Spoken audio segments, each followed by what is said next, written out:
on a silent alien prison ship drifting near a dead star. Inside, 3 alien women wait for execution. They are branded unfit by their own species, too emotional, too weak, too different. None of them know why they were truly rejected. Every sound in the ship feels final. The countdown to disposal begins. Suddenly, a human salvage ship docks without warning. This is not a rescue mission. It is an accident. The man aboard is Elias Ward, a quiet human father who lost his wife and young daughter years ago. He works alone, salvaging wrecks far from human space. He avoids people, he avoids hope. Elias hears voices where there should be none. He follows them.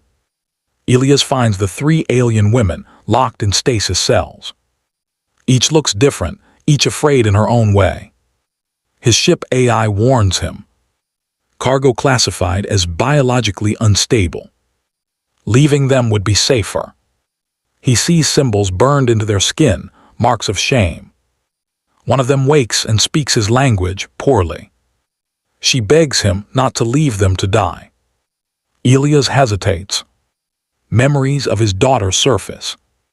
He overrides the ship lock. Welcome to my channel Starlight Sci-Fi Stories. Thanks for watching. Please like and subscribe. The prison ship drifted in silence. No lights blinked on its hull. No signals called for help. It floated near a dying star where gravity twisted space and time. This was not a place for living beings. It was a place where unwanted things were sent to disappear. Inside the ship, 3 alien women waited. They were sealed in narrow stasis chambers, standing upright, unable to move. Thin blue light wrapped around their bodies like cold water. Their eyes were open, but their strength was gone. They could hear everything, every mechanical sound, every slow second passing. Above them, glowing symbols burned into the air. Status unfit. Disposal pending.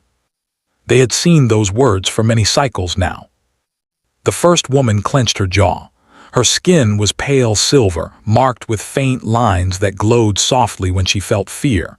Her name was Sarah. She had once been a healer. She had saved lives during border wars, but she had shown mercy to an enemy, and mercy was forbidden. The second woman, Turin, had dark blue skin and sharp eyes. She had been a strategist. She asked questions no one liked. She wanted to know why orders were given. That curiosity made her dangerous. The third, Millie, was smaller than the others. Her skin shimmered like glass under starlight.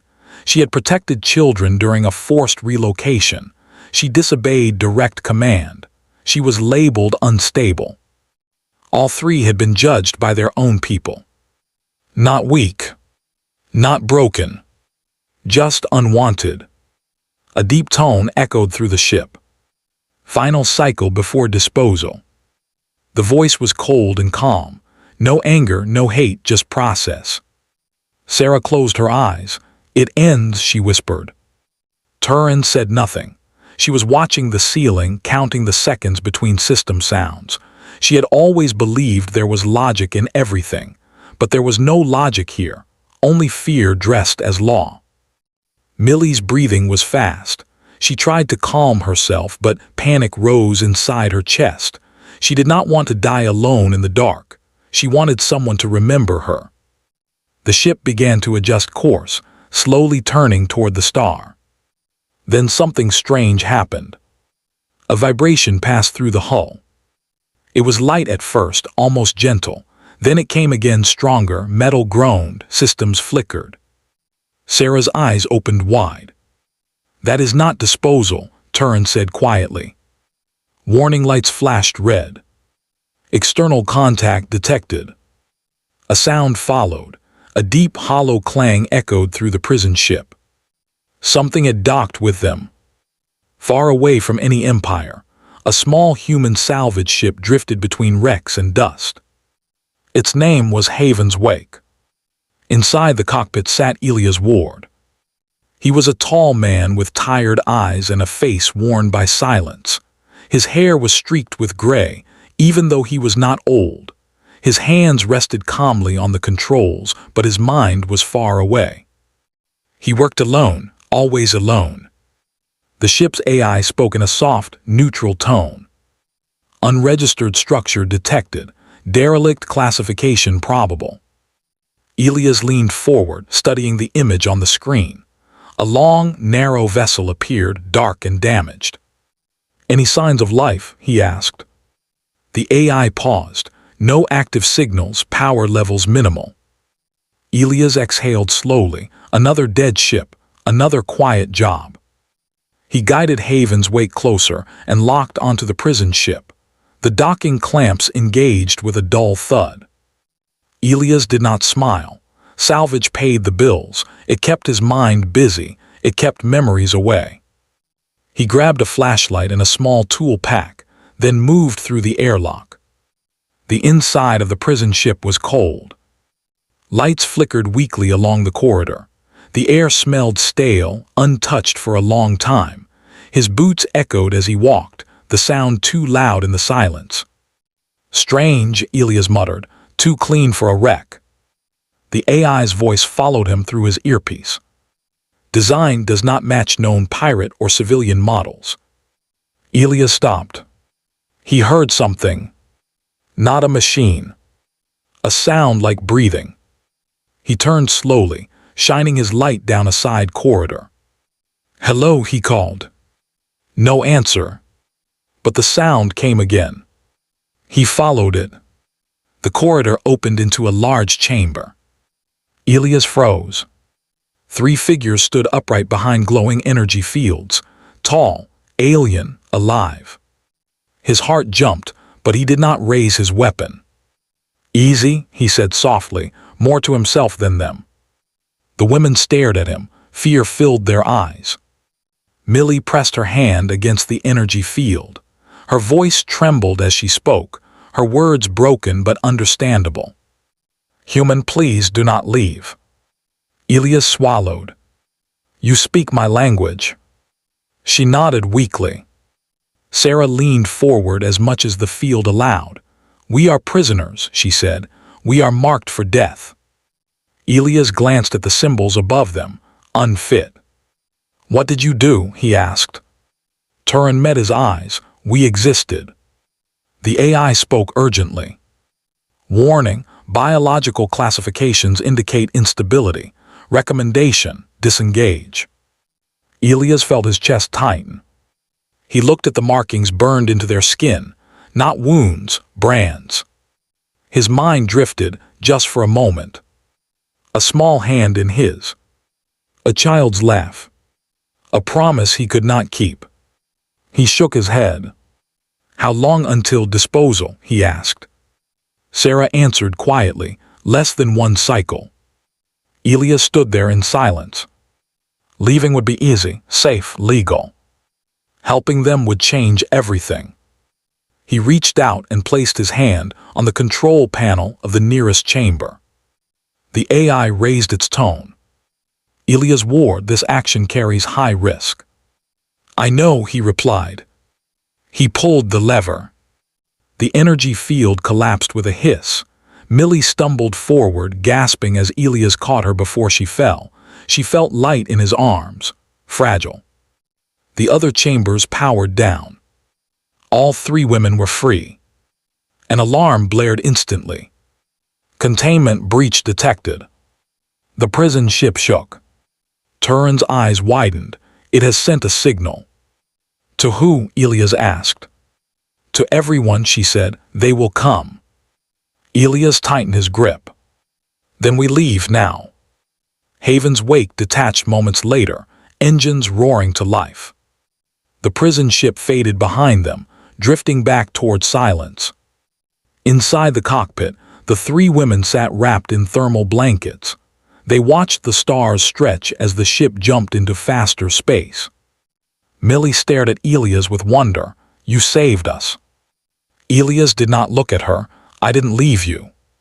Turin leaned forward. "Do you know what we are to the galaxy?" He shook his head. She spoke slowly, carefully. "Humans are considered dangerous myths, emotional, unstable, too protective. Sarah added softly, "They fear what you do for strangers." Elias finally looked at them. Outside, the stars burned cold and distant. Behind them, a signal spread through space. Someone would answer it.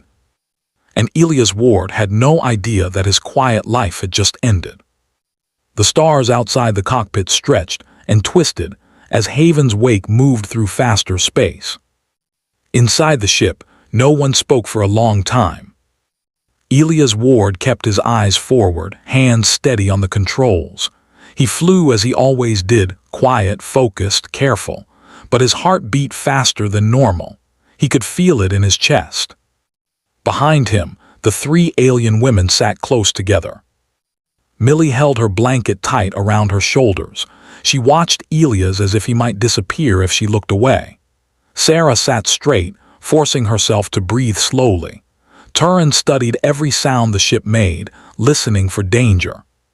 Finally, Sarah spoke. "You could still turn back," she said gently. "If you leave us at the next station, they may not track you further." Elias did not answer right away. The AI's voice filled the silence. "Long-range sensors show no immediate pursuit." "That's not the same as safety," Turin said. "They will follow the signal." Elias nodded. "I know." Millie's voice shook. "Why did you help us?" That question finally made him turn. He looked at her, then at the others. Their faces showed fear, hope, and something fragile in between. "I don't know," he said honestly. "I just knew I couldn't walk away." Millie lowered her eyes.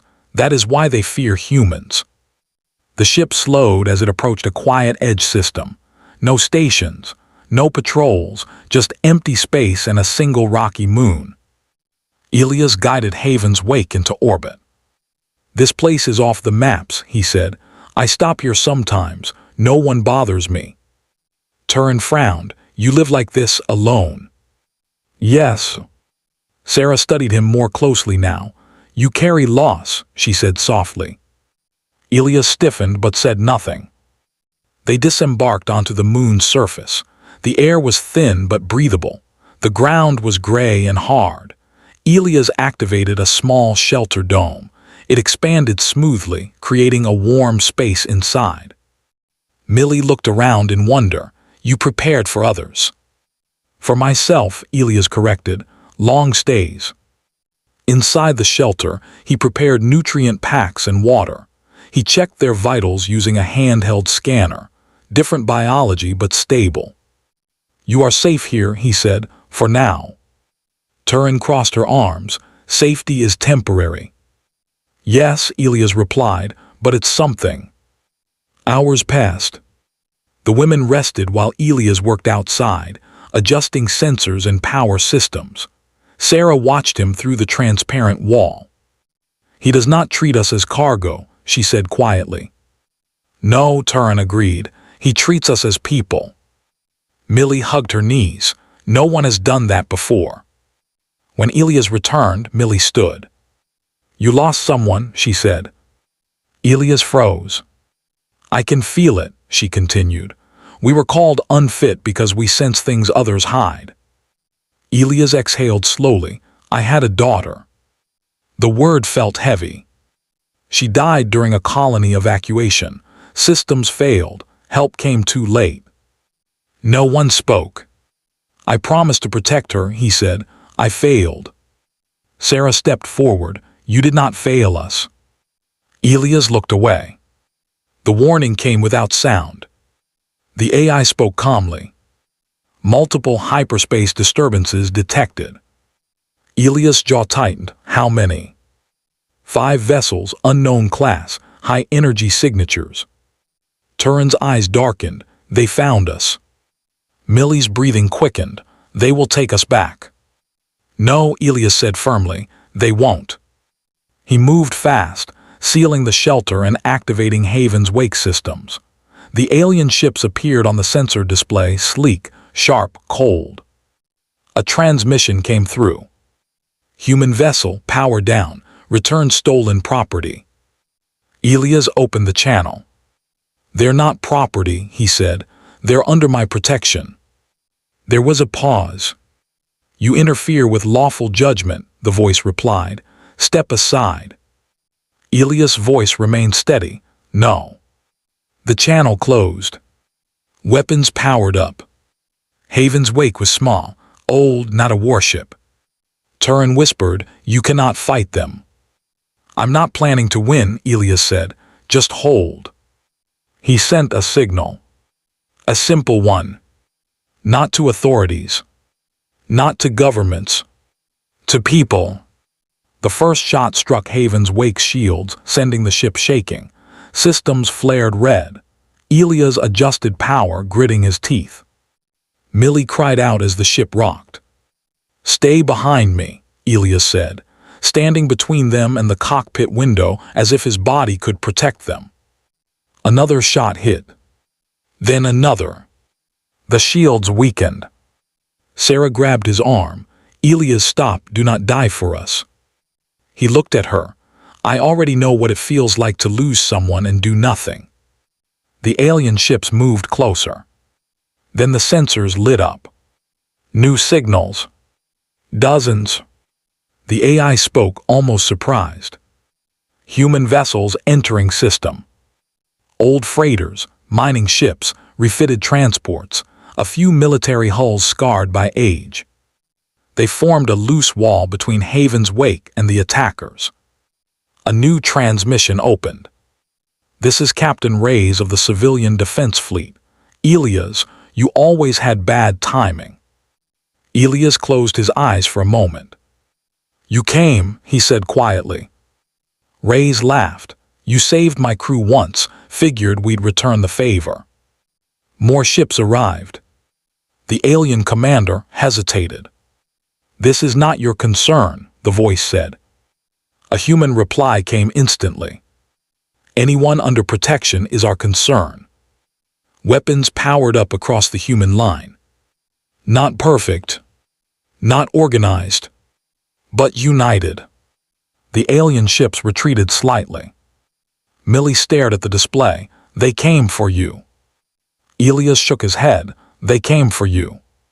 The standoff lasted long minutes. Finally, the alien fleet pulled back. "This matter will not be forgotten," the voice warned. "Good," Reyes replied. "Neither will this." The alien ships vanished into faster space. Silence followed. Millie began to cry, not from fear but relief.